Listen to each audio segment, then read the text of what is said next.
Okay, I cut two different pattern pieces. We have the one with the rounded sides, this one right here. You're going to cut two of these that are mirror images of each other and not place it on the fold of the fabric. This one that doesn't have the rounded edge at the bottom, you're going to cut two of placed on the fold of the fabric. So it will end up being essentially four of what you see here because you're doing two of them folded over. Okay, I've laid this out on a king size sheet that there is going to be a lot of extra fabric. So you can see this. I could probably make 3 of these skirts on this sheet. This is the piece that does not have it on the fold. So you'll see that I left some space here so that we can cut that edge. As you cut that, you're gonna pin this on before you cut it. And as you cut, just make sure that you're not accidentally cutting any bits of the newspaper with your fabric shears. And then this is the first of the back 2 pieces. I have it right here up against the fold, and you'll see that I wrote on here, this edge on fold, do not cut. So that can help us remember. So after I've cut this piece off, I'm gonna move it to this space right here and cut it a second time. So I'll have 2 of this back piece and 2 of this front piece. All right, you'll see what we have left here. Looks like Giselle from Enchanted or Maria from Sound of Music has been here. If you look, I didn't fold it quite deep enough, so this bit of fabric would be wasted. We've got about 3 or so inches here. So what I'm going to do is use this edge to cut my waistband piece. You're going to want your piece for your waistband and tie to be anywhere from 6 feet to 8 feet and about 3 inches wide. So I'm going to cut that now. All right, so I have the pieces laid out here. We have that front piece with the rounded edge. It's a little hard to tell with the sun there. And then a back panel, and the other front, and you can see the rounded edge better here. All the narrow ends are in one direction and all the wide ends are in the other. And then I've just laid the waistband strip so that you can see about where it's going to lay out. I went ahead and cut that at 8 feet, and it's looking to me, I'm not sure it would have enough of like a nice draping tie. So I think I'm going to go ahead and add another piece onto there, maybe another 3 feet even, because I like just a nice hanging down strap on the wraparound dress, and it gives you more to work with in terms of making it, you know, fit around your waist and then fitting around somebody of a different size if you ever wanted to lend it out or give it as a gift or something. So I'm going to cut a little bit more for that waistband, and then I'm going to go ahead and make a seam at each of these 3 spots. I'm going to put the right sides together, and I'm going to do a running stitch. All right, so I've pinned the sides of our skirt. If you look at the top, we have it coming here 3/4 of an inch down, and then a pin, and then another 1.5 inches, and then a pin. This space here, we're going to not sew. So if you look at this side, I marked it with yellow, the fabric pencil, just to make sure that we don't accidentally sew there. That's where the guide for the wraparound skirt is going to go. So you're going to sew the rest of this. It's pinned with the heads facing out so that you can pull them as you put it through the machine. Easily just pull them and then put them back into the pin container. And these ones are about 5 inches apart and just go all the way down. You'll see that I cut it slightly unevenly here, so later I'm just going to take my shears and make that more even. I ran the seams and then I pressed them open and I pinked them with the pinking shears. So you can see this is the section where I didn't sew. It's 1.5 inches, and now on the other side, it's nice and smooth like that. And then what we're going to do, because you don't really want a little bulge coming from the other side when you put the tie through these holes, is we're going to put a piece of bias tape to block the back side of each hole. So this is bias tape. It's when you cut it diagonally from the grain of the fabric so that it won't unravel and it can curve nicely. So I have 50 yards of white and 50 yards of blue, so I think we'll probably be all set for how much we need for the class. And then it's got these edges folded in. So I cut 3-inch strips. I marked 1/4 inch off, and then I lined the edge of it up with the edge of the hole. You can see right here.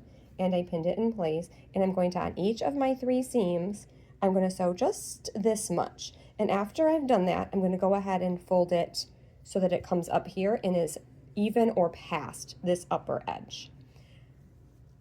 After that, you have the option of putting in darts. Darts are little V's sewn into the fabric to have it to tuck in at one end and not at the other. So if you'd like it to be a little more fitted at the waist and a little more flared at the bottom, you can put in a dart. This one I've already pinned. I'm going to, you can kind of see I'm going to sew it here a 1/2 inch in and then taper it out until it's right at the edge here, 6 inches. In order to set up each dart, I measure halfway between the seam at the top and then halfway between the seam a little further in. And then I'm going to take my ruler 6 inches and draw a line. And that's my line I fold on. As you can see here, I folded it on the line. And then I'm going to sew it a 1/2 inch out at the waist side and all the way down to the very edge at the toward the bottom side into 6 inches. So I'm going to go ahead and do that. I'm bringing that hem through now. I started at the top edge like I showed you, and I have a double roll on it. So you see here that I did the basting stitch and then I folded it over and ironed it and folded it over again and ironed it. And I'm coming along, stitching right at the very edge. Can you see of the folded area? Now when I get down here to this curve, I did iron it a lot. I'm gonna have to be really careful as I feed it through to keep it laying smooth because it is a little bit more bulky here. I sewed my darts. You can see we have these little V-shaped. And like I said, this part's totally optional. You can put it in if you just want it to look a little more fitted, or don't put it in if you don't want to sew anything extra. And here's our guide for the tie. I sewed it and then I folded it up and pressed it here and pinned it in place so that when we attach the waistband, we'll just be sewing right across these and holding them in place. The next thing we're going to do is our hem edge, which is going to come, because it's a wrap skirt, it's going to come all the way down the front edge, around the curve that we sewed, all the way around this bottom, and then up the other edge, ending at the waistband again. There's 2 ways to do this. I'm going to just show you the easy way that looks a little less finished, but it's a lot easier. Put the bias tape around the edge, pin it in place. So we just go, hold that into the spot in here, all the way around. So you've got it right here on that edge and right there on that edge, both getting sewn at the same time. And you just sew it going down all the way around about a 1/16 of an inch, really close to the edge, all the way, and you're done. The other way is to make it a rolled seam. So you have a rolled hem foot on the sewing machine. You put it through and it just sews it under. And the way we're going to do that maybe gives the nicest look. We're going to come through and use a basting stitch. So that's when we turn the running stitch on our sewing machine to the largest size, which is normally 5. And I'm going to come along here, making it making a running stitch a 1/4 of an inch out all the way. And then I'm going to fold it on the line that I made and fold it under again, and then sew it again. So it's going to be looking like this on the back side and this on the front. Okay, I cut a waistband piece using the bottom edge of the sheet. So we have an existing edge and it's 3 inches wide by 10 feet long. And the way that that breaks down is we have 3 feet for our shorter strap, and then 3 feet are attached here to the top of the skirt, and then whatever is left for the longer end, this is up, 4, maybe 5 feet. I folded it in half and I went under a 1/4 inch here so that when it's all sewn, it's going to come together this way. This side is already sewn. So you can see we've got just right at the 1/16 of an inch along the very edge, being careful to catch both sides and not to go off the bottom. So I folded it under, ironed it, sewed along to here, and then just one layer is attached to the top of the skirt. So if you look here, it's a little more than a 1/4 of an inch, just the one layer, getting all along the top edge of the skirt